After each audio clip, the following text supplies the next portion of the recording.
Hello everyone, welcome to Summer Cuisine Recipes. Today we are going to make bread pakoda.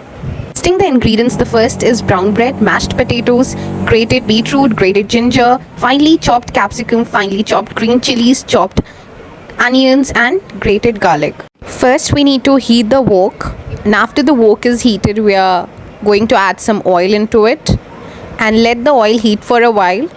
And after that we are going to add some green chilies in the hot sizzling wok. Stir it for once or twice and add grated ginger.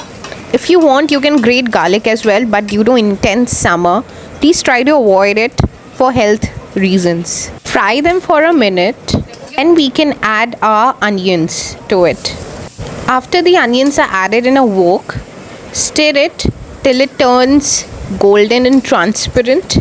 Once they are ready, you can add other vegetables according to your preferences. For now I have chosen carrot, beetroot and capsicum. So you can either add them one by one or you can add them all at once and stir them together. I would prefer adding them one by one so that you balance out the stirring part and it doesn't become difficult for you to stir all the vegetables together. If you want little crunch in the vegetables, add salt to it at last. But if you want to moisten it up, you can add salt in the initial stages. Don't overcook the vegetables, as we have already ensured that the vegetables are finely chopped or grated.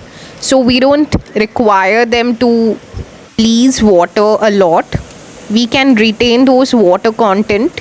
So just occasionally stir it for once or twice for a minute, and then you may add black pepper and salt and other Indian spices in the pakoda to make it more flavorful.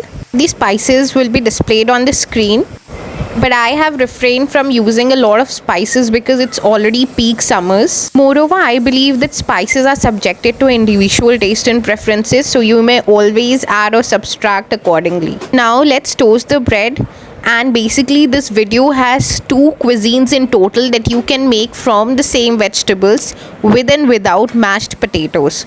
So our first recipe all about bread farmhouse. Actually expect a lot of vegetable that goes into the sandwich. This first recipe is basically without potatoes. So in case you don't want to add them, it's absolutely alright. You can create this dish. It's equally delicious and appetizing. You may add layer of mayonnaise to the vegetables if you want, or you may also add pizza sauce on the inner sides of the bread, or you may also add cheese and chili flakes. That's basically left for your creativity and mood, and how do you really want it to be served to you.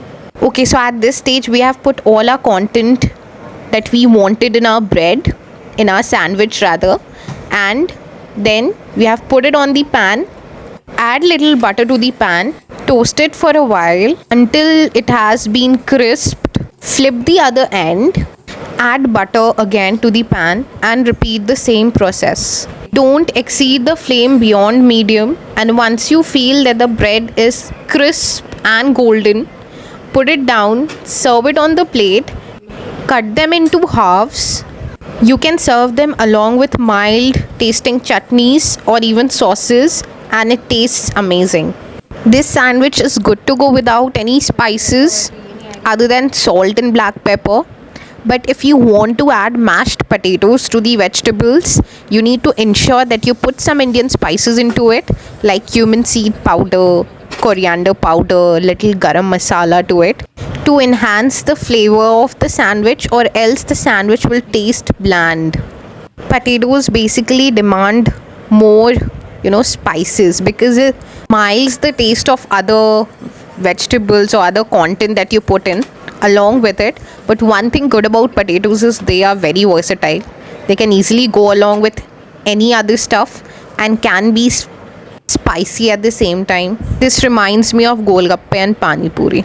Okay, so now basically converging to the main theme, I believe that I have made myself clear and it can be well understood to you all. In case of any doubts, feel free to comment down below. Moreover, in my video I don't stress over a lot of in servings because I feel that it represents individuals' creativity, and it's very subjective, it's very personal, because it's It also depends on the mood of the person.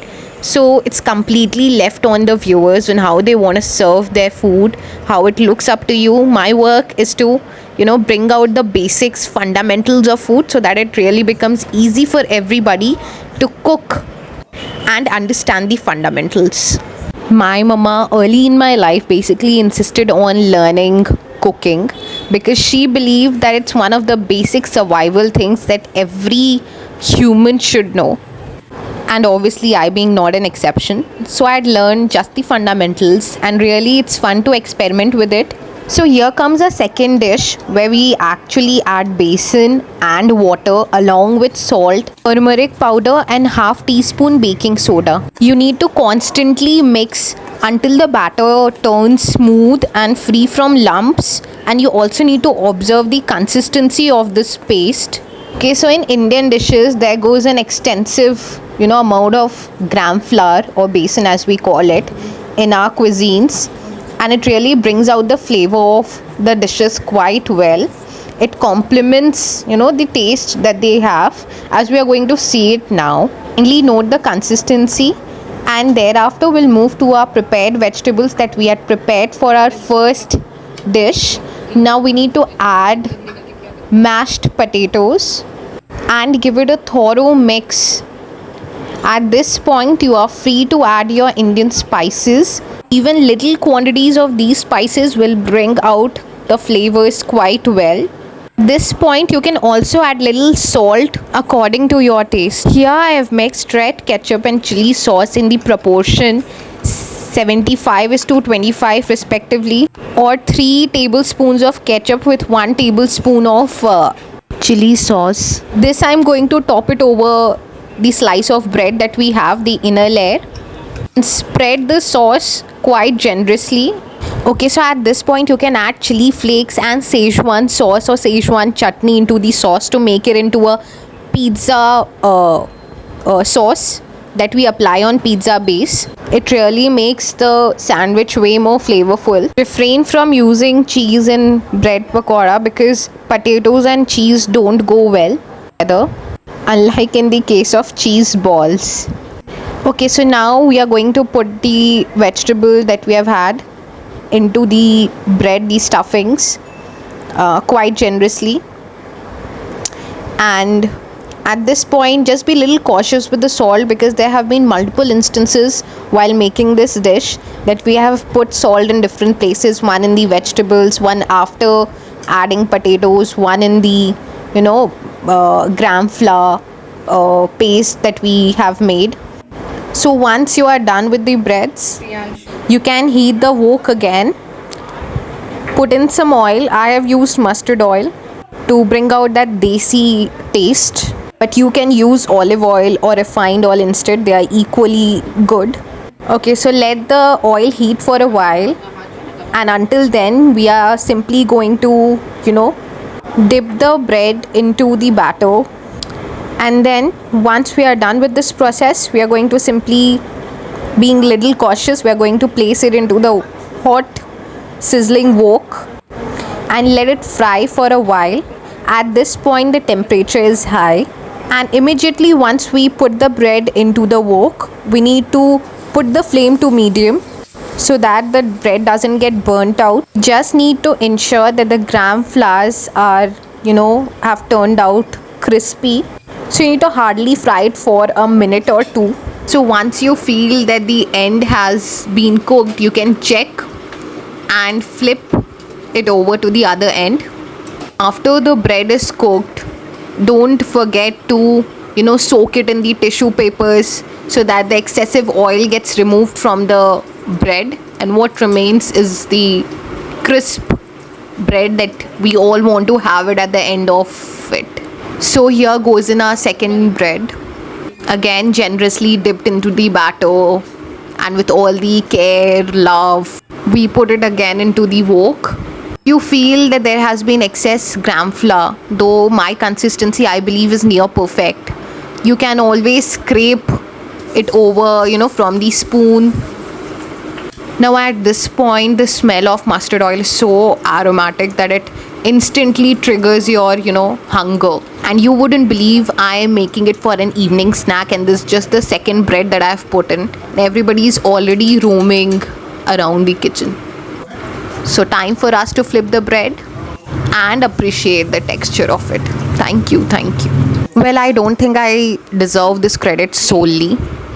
There goes in the effort of the shooter, rather, the one who is shooting, and the one who will shoot me if I don't present the snack before him, her, within minutes.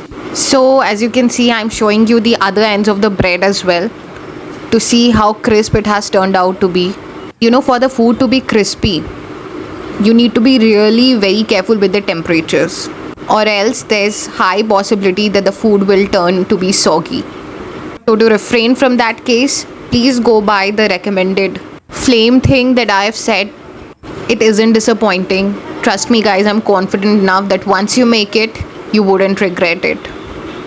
Don't forget to serve it with your favorite green chutneys and tomato ketchups. I wouldn't take much of your time, just go and enjoy having this dish. For such similar videos, stay tuned, stay connected, and take care.